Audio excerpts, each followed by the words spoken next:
From the arid plains of ancient Persia emerged an empire of unparalleled scale and ambition. Its dominion stretched across continents, uniting diverse peoples under a single, formidable crown. To maintain such vast power, the Achaemenid kings relied upon an army of immense strength and tactical sophistication. Within this mighty force, one unit stood apart, shrouded in a mystique that echoed through the annals of time. These were the Immortals, a name bestowed upon them by the Greeks, who observed their unique composition. For whenever one warrior fell in battle or succumbed to illness, another immediately stepped forth to fill the void. This seamless replacement created an illusion of an unending, unconquerable legion, perpetually maintaining its strength of exactly 10,000 men. The Persian term for these elite soldiers, anusia, carried a similar connotation of eternal presence. Their ranks were drawn from the finest of Persian society, often sons of nobility or esteemed warriors. Each recruit underwent rigorous selection, chosen not only for physical prowess but also for unwavering loyalty to the great king. While predominantly Persian, the Immortals also incorporated Medes and Elamites, reflecting the empire's diverse yet unified military elite. This careful selection ensured a cohesive and highly motivated fighting force, bound by shared purpose. From an early age, prospective Immortals were immersed in a demanding regimen designed to forge ultimate warriors. They mastered the art of archery, a cornerstone of Persian warfare, alongside expert horsemanship and close-quarters combat with spear and sword. Discipline was paramount, instilled through relentless drills and a strict code of conduct that emphasized obedience and resilience. Their training transformed them into instruments of the empire's will, honed to perfection. The Immortals were distinguished by their formidable equipment and striking appearance on the battlefield. They typically wore brightly colored tunics, often adorned with intricate patterns, sometimes complemented by scale armor for added protection. Their headgear consisted of a felt cap, pulled down to conceal much of the face, adding to their enigmatic aura. This distinctive ensemble made them instantly recognizable, inspiring both awe and fear. Their primary weapon was the composite bow, capable of delivering a rain of arrows with deadly precision from a distance. For close combat, they wielded a short spear, known as the daru, typically around 6 feet long, tipped with an iron or bronze head. A short sword, the Achaemenid, served as a reliable sidearm for desperate close-quarters engagements. Each warrior also carried a large rectangular wicker shield, the spara, offering vital defensive cover. A unique symbol associated with the Immortals was the counterweight on the butt of their spears. This counterweight, often shaped like a pomegranate, was typically made of silver for the ordinary Immortals and gold for the officers. This small detail visually signified their elite status and served as a subtle mark of distinction within the vast Persian army. It underscored their unique position as the king's personal guard. On the battlefield, the Immortals served as the vanguard, often leading the charge or forming the crucial center of the Persian line.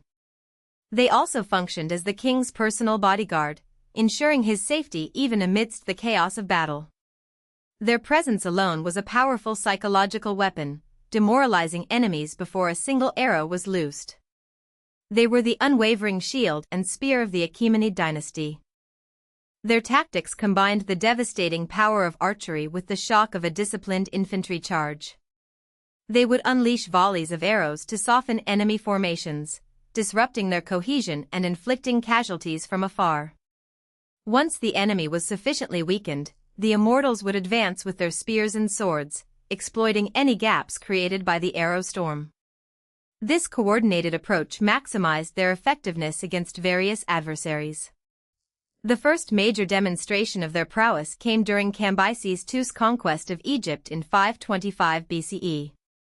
Their disciplined advance and relentless pressure were instrumental in breaking Egyptian resistance and securing the Nile Valley for the Persian Empire. This campaign solidified their reputation as an unstoppable force, capable of overcoming formidable geographical and military challenges.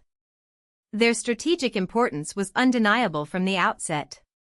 Later, under Darius the Great, the Immortals endured the arduous Scythian campaign, a testament to their incredible endurance and logistical support.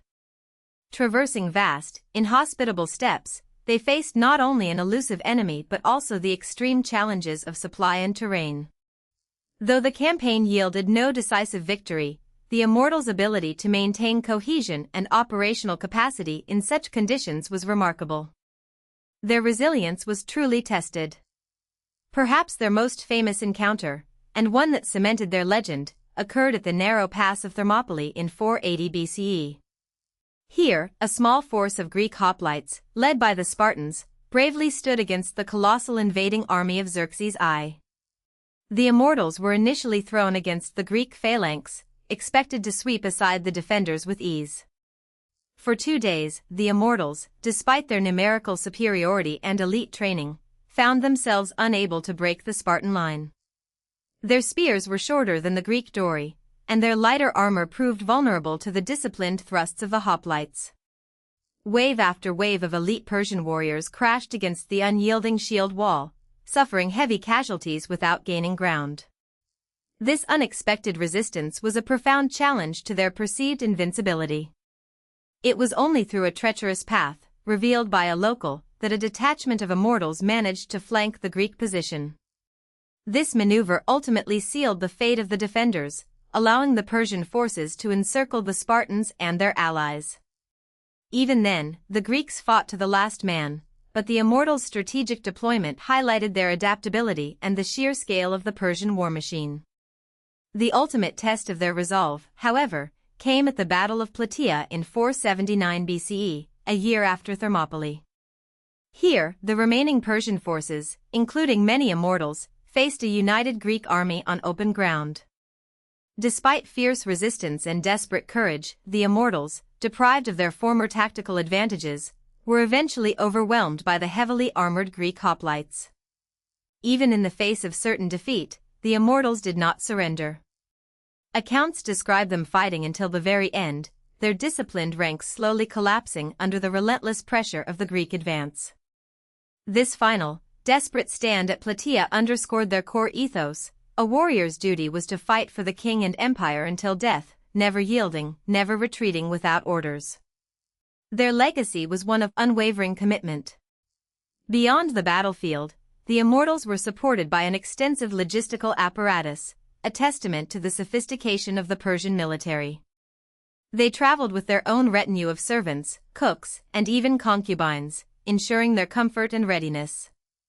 This elaborate support system allowed them to maintain peak physical and psychological condition, distinguishing them from ordinary soldiers and reinforcing their elite status. The legend of the Immortals transcended the downfall of the Achaemenid Empire. Their name became synonymous with military excellence, steadfast loyalty, and an almost supernatural ability to replenish their ranks.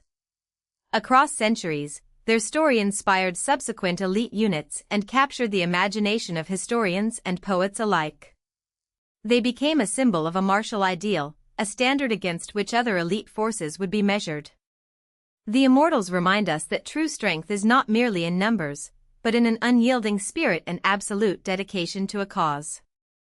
Their story speaks to the enduring human quest for perfection, the profound power of discipline, and the profound impact of unwavering resolve. Though their empire eventually faded, the echo of their courage, their commitment, and their refusal to yield resonates still, a timeless testament to the indomitable will of those who stand firm against the tide of fate.